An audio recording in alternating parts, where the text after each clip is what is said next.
జగన్మోహన్ రాజు మాక్లైవ్ చూద్దాం. రాజంపేటను అన్నమయ్య జిల్లా కేంద్రంగా ప్రకటించాలని డిమాండ్ చేస్తూ జేఏసీ రిలే నిరాహార దీక్ష చేపట్టింది. రాజంపేట పట్టణం పాత బస్టాండ్ సమీపంలో చేపట్టిన దీక్షకు టీడీపీ రాజంపేట ఇన్ఛార్జ్ జగన్మోహన్ రాజు మద్దతు తెలిపారు. ప్రజా సౌకర్యానికి అన్ని విధాలా అనువైన ప్రాంతం రాజంపేటను అన్నమయ్య జిల్లా కేంద్రంగా ప్రకటించాలని ఆయన డిమాండ్ చేశారు. రైల్వే లైన్, మైన్స్, విలువైన ఎర్రచందనం, నేషనల్ హైవేలు, పుష్కలమైన నీటి వసతులతో జిల్లా కేంద్రానికి కావాల్సిన అన్ని వసతులు ఉన్నాయన్నారు. రాష్ట్రంలో 3 జిల్లాలు విభజించిన తర్వాత అన్నమయ్య జిల్లాను ఏ విధంగా అయితే మదనపల్లి జిల్లాగా సపరేట్ చేసిన తరుణంలో అన్నమయ్య జిల్లాలో 3 నియోజకవర్గాలను పెట్టి రాయచూటినే జిల్లా కేంద్రంగా ఏర్పరచడంలో కోడూరు, రాజంపేట నియోజకవర్గ ప్రజలు అసంతృప్తిగా ఉండడంతో రాజంపేట మాత్రమే సానుకూలమైనదిగా ప్రదేశంగా జిల్లా కేంద్రానికి అనుకూలమైనటువంటి వసతులు కలిగినదిగా ఏర్పాటు చేయడంలో భవిష్యత్తులో దీన్నే జిల్లా కేంద్రంగా ప్రకటించాలని చెప్పేసి అన్ని పార్టీల నేతలు అయితే ఈరోజు పాల్గొనడం జరిగింది. అదేవిధంగా చూసుకుంటే ఈరోజు కూటమి నేతల్లో భాగంగా రిలే నిరాహార దీక్షలు అయితే ఇక్కడ కొనసాగించడం. దీనికి మద్దతుగా జనసేన పార్టీ రాజంపేట సమన్వయకర్త అధికారి కృష్ణ కానీ, టీడీపీ చమర్తి జగన్మోహన్ రాజు గారిని పాల్గొన్నారు. ముఖ్యంగా ఇప్పుడు మనతో పాటు జగన్మోహన్ రాజు కూడా ఆయన కొన్ని విషయాలు అడిగి తెలుసుకుందాం. సార్ చెప్పండి, ఏ విధంగా అయితే మీరు రాజంపేటలో జిల్లా కేంద్రంగా కావాలనుకుంటున్నారు, ఏ విధంగా ఇక్కడ వసతులు ఏ విధంగా ఉన్నాయి, భవిష్యత్తులో దీనిపైన ప్రకటన వచ్చే అవకాశం ఉందా?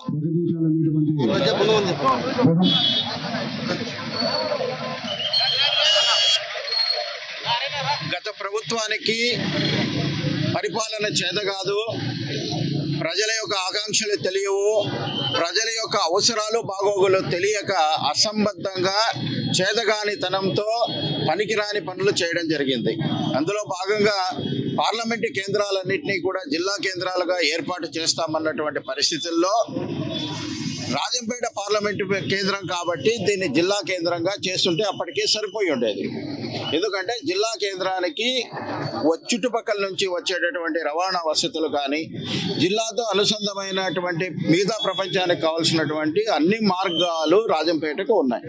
ముఖ్యంగా రైలు మార్గం, రోడ్డు మార్గం, అలాగే 2 విమానాశ్రయాలు అతి దగ్గరగా ఉండడం, అలాగే ఒక హార్బర్ కూడా దగ్గరగా ఉండడంతో రవాణాకు అత్యంత అనుకూలమైనటువంటి ప్రాంతంగా ఇక్కడ ఉంది.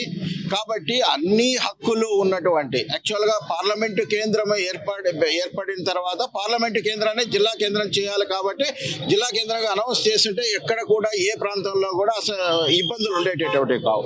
అలా కాకుండా స్వార్థ ప్రయోజనాల కోసం, భూదందాల కోసం ఈ అసమగ్రంగా ఎక్కడ కూడా ఏ ప్రజల సెంటిమెంట్ను కూడా గౌరవించకుండా వాళ్ళతో సంప్రదింపులు జరపకుండా చేయడం వల్ల ఈ పనికిరానటువంటి అసంబద్ధ పరిస్థితి, అనిశ్చితి ఏర్పడింది. ఇవాళ దాన్ని చక్కదిద్దేటటువంటి ప్రయత్నం ఈ కూటమి ప్రభుత్వం చేస్తూ ఉంది.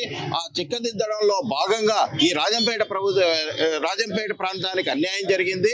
రాజంపేటకు అన్ని అర్హతలు ఉండి గతంలో జరిగినటువంటి అన్యాయాన్ని సరిదిద్దామని చెప్పి ఇవాళ జేఏసీ తరఫున కూటమి ప్రభుత్వాన్ని మేము కలుస్తూ ఉన్నాం.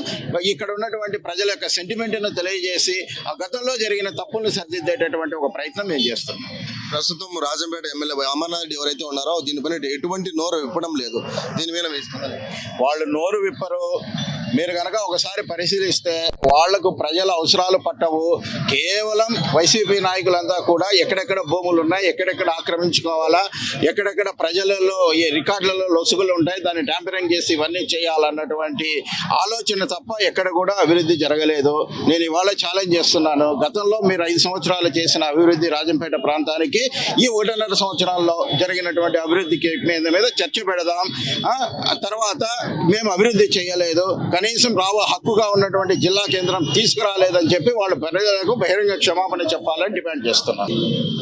సో ఇది మొత్తాన్ని చూస్తుంటే జగన్మోహన్ రాజు చెప్పడం ఏమంటే ఆయన మొత్తానికి అయితే జిల్లా కేంద్రం రాజంపేట కావాలి, వైసీపీ చేసిన తప్పిదాలను మేము సరిదిద్దడానికి చేసే ప్రయత్నాల్లో మాలో మాకే కొట్లాటలు పెట్టి మాలో మాకే విభేదాలు వచ్చే విధంగా వాళ్ళు వైపీ శ్రేణులు కొంతమంది ప్రవర్తిస్తున్నారని వాళ్ళ ఆటలు కట్టించి ఖచ్చితంగా అయితే జిల్లా కేంద్రాన్ని సాధించేదానికి ఎటువంటి దానికైనా మేము పూనుకుంటున్నామని ప్రభుత్వాన్ని రిక్వెస్ట్ పూర్వకంగా కోరుకుంటూ ఇలాంటి రిలే నిరాహార దీక్షల ద్వారా ప్రభుత్వానికి మేము విన్నవించుకోవడం జరుగుతుందని కెమెరామెన్ శ్యామ్తో వినోద్ 24/7 కడప.